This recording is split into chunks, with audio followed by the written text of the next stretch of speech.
Assalamualaikum guys. So guys, bersama saya lagi Pablo. So guys, apa Pablo nak buat hari ni? Pablo ada beli semalam Pablo ada beli 2 roti. Ni roti ni di antara roti favourite Pablo juga. So hari ni Pablo nak makan lah 2 roti ni.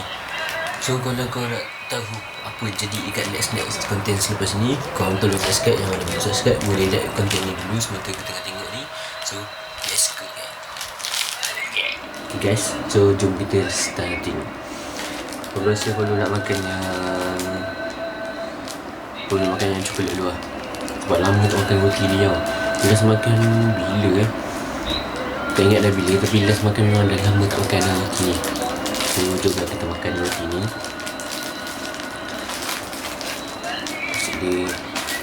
Masuk tadi ni guys Bismillahirrahmanirrahim.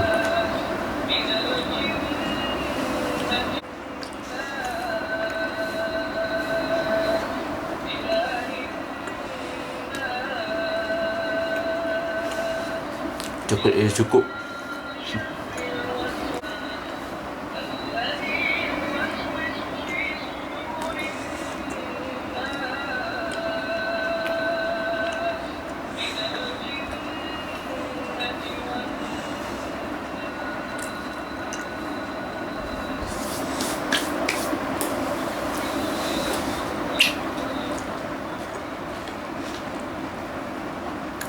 Guys, terus sekarang ni perlu makan yang jagung pula. Jagung ni pun di antara salah satu favourite Pablo juga. Jagung, coklat, antara dua ni lah memang Pablo suka lah antara dua ni. Roti gajahnya ni juga dia tak pernah menghampakan Pablo lah. Inti dia cukup, roti dia pun lembut je, soft punya roti. So jom kita cuba. Bismillahirrahmanirrahim.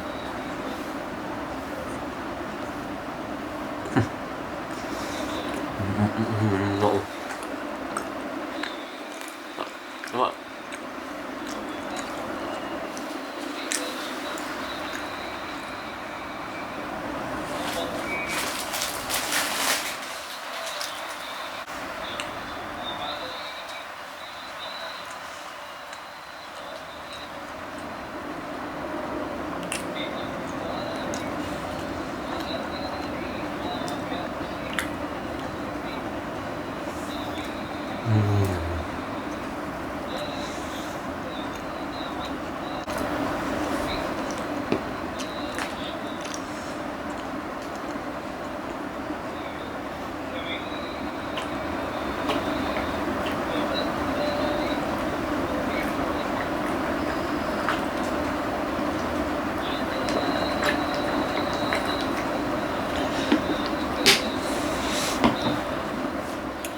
Okay guys, sampai di sini saya like konten Pablo pada hari ini.